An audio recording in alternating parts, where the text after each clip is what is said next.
Let's talk about it. What's good, YouTube? This is Cam chilling back again with another video. And, well, we're officially in the offseason. After the Green Bay Packers' heartbreaking loss to the Philadelphia Eagles in the wild card round 22-10. Now, I will say, that game could have gone a whole lot worse here for the Green Bay Packers. I mean, from the very first play of the game, it all started on that kickoff return from Keyshawn Nixon. He ended up fumbling the ball. Now let's start there for a second, because apparently somehow the Eagles still had the ball. But if you saw the replay of that game, Keyshawn Nixon clearly, and I mean clearly, got hold of that football. Like, it looked like he definitely would recover that. But the referee said, no, it's all Eagles ball. It doesn't matter what the Packers did. It's Eagles ball all the way. I'm starting to question whether or not those referees are Eagles fans. They might be, because that was just an egregious call. I guess I shouldn't be that surprised. But then after that turnover, obviously the Eagles capitalized for an easy touchdown. Probably not even a minute in that first quarter since they scored that quickly. So there's that. And then after that, that's when I kind of knew that it's going to be a very, very long game here for the Packers.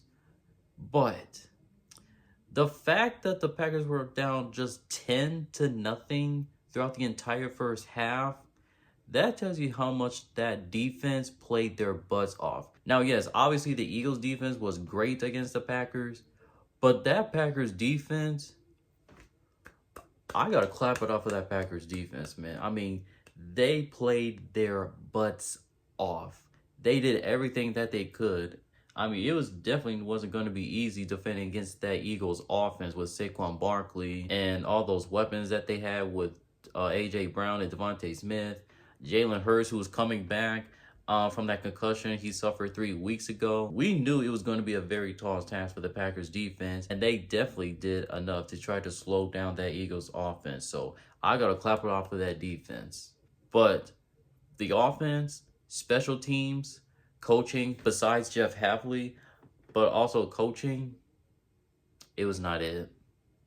It was definitely not it. It was definitely not their day. And once again, the play calling was questionable at times. Some of these running plays that was called, some of the passing plays, like, it's just a little bit frustrating there at times. Everything besides the Packers defense, it was just bad. And even though the Packers defense did really, really good, there was also some emotions that got into some in the player's head. You look at these stats, they were penalized 8 times as a team for 85 total yards, while the Eagles had 7. So just 1 yard shy for reaching the Packers, but they're probably not as bad as the Packers penalties were. I mean, a couple of them were just unnecessary roughness from the Packers defense. I don't remember who it was, but one player kind of threw Jalen Hurts even though he was out of bounds. And then close to the end of the fourth quarter, when they were bottling up Saquon Barkley on that one play, and I think it was TJ Slayton or whoever that defensive tackle was, just slammed Barkley down even though that play was over. I mean, you can clearly tell that the emotion has definitely gone into those players. I mean, they definitely lost it. And there was even a chance that the Packers were even to come back with this game, even if they didn't lose it out there on the football field. Yeah, but that was very, very unfortunate. And in a big game here like this, you cannot get the emotions get the best out of you. I mean, you still got to play hard. But when I saw those unnecessary roughness by our Packers players, I knew the game was going to be over by then. Let's go ahead and start with Jordan Love, who was awful in that game. Awful. He completed 20 out of 33, 212 yards, 0 touchdowns, 3 interceptions, and was sacked twice. I would say that one of those interceptions was probably not his fault at the end of the game. Even though it was a deep ball thrown up the grabs, they was trying to make a play because the game was pretty much out of hand at that point at the end there. Pretty much like a Hail Mary type of throw. Now, if you want to say that's Jordan Love's fault for trying to throw the deep ball at the end there, that's totally fine. I'm not going to say that. But the first two, yeah. I'm going to blame Jordan Love for that. The first two, I definitely blame him. One of them was a deep ball. I think it was Dontayvion Wicks on Darius Slay.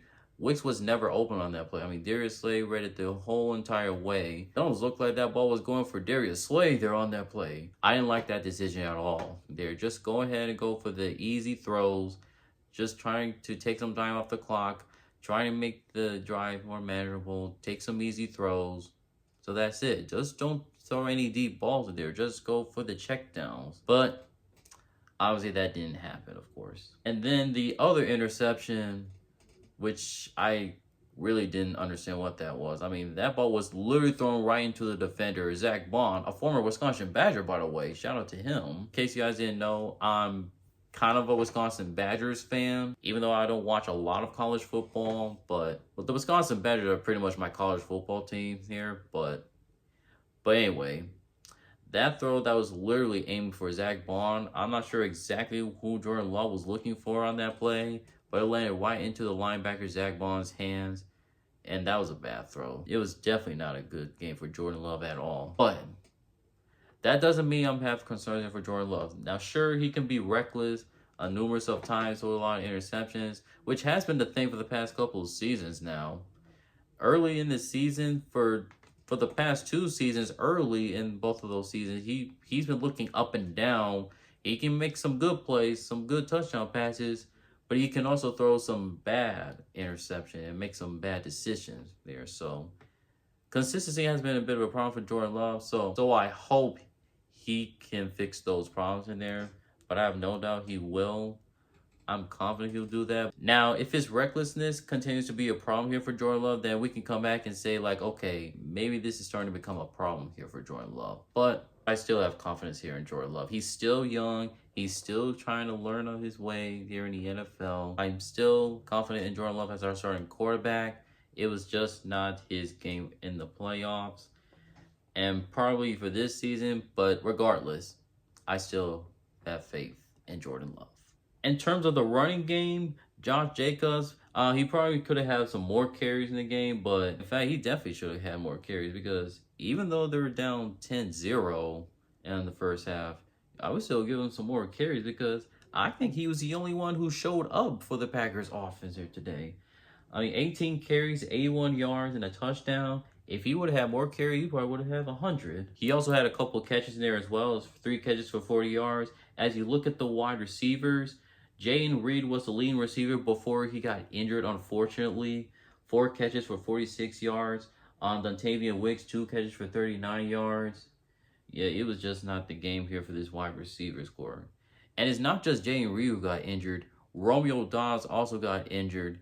This is now his second concussion that he suffered there in this season.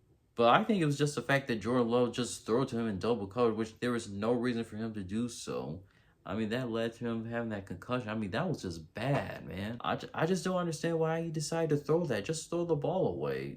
I did not like that at all. And now he's going to be dealing with another concussion, and concussions are a real serious thing. It can really mess your brain up. That's something that you don't want to see for any player here, no matter who it is. Depending on how many concussions that you have suffered throughout, not just in your football career, but also in your life.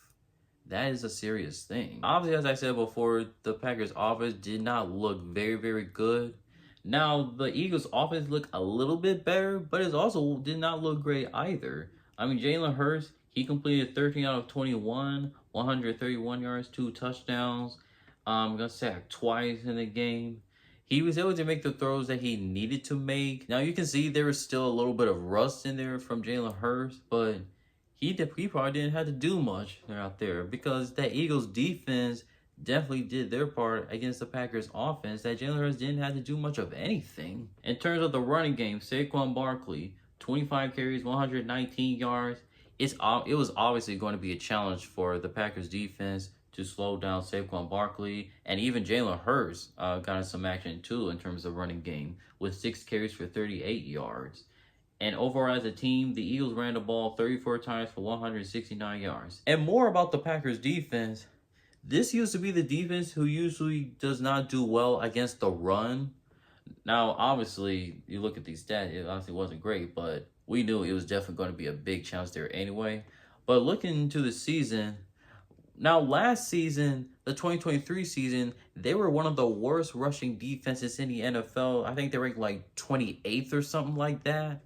This season, they're ranked in the top 10, ranked 7th in the league. So that is a huge improvement there for the Packers defense. That is a huge step up for that Packers defense. And you look at the receivers for the Eagles. Devontae Smith was the leading receiver. 4 catches for 55 yards. Dallas Goedert, 4 catches for 47 yards and a touchdown. Please don't remind me about that stiff arm that he did to Carrington Valentine.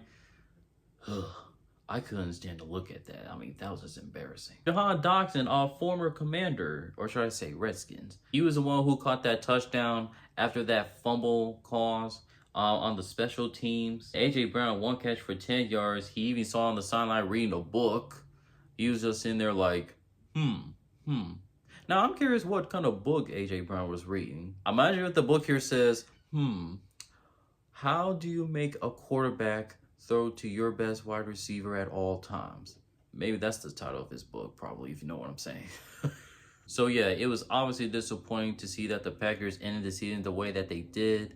I knew they were coming in limping into the playoffs after coming off of a 2-game losing streak in the regular season, losing to the Vikings, and who would have thought losing to the Chicago Bears for the season finale. And the Packers were terrible against their own division. I mean, they were 1-5 against the NFC North this season, so that definitely has to improve here for next season. And if it wasn't for that blocked field goal against the Bears earlier in that season, we'll be talking about the Packers going 0-6 against the NFC North. So we definitely got to improve there against the NFC North. Now, I have faith that we will, but man, this season was just bad. I mean, really, really bad against the NFC North, which I never thought that would have happened here as a Packers fan myself. So definitely got to improve upon that. Now, obviously, we got a more tougher schedule into next season, but we'll worry about that at a different time. Right now, we're just looking into this season itself. Obviously, a disappointing ending for the Packers.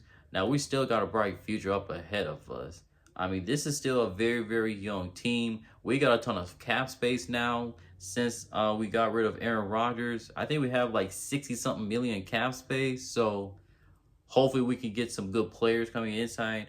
We even saw Josh Jacobs. They're talking about he's going to be trying to recruit some players. Hopefully Max Crosby, maybe Devontae Adams, but any good wide receiver would help there as well. Overall, a disappointing end for the Packers. At least it was an improvement from last season.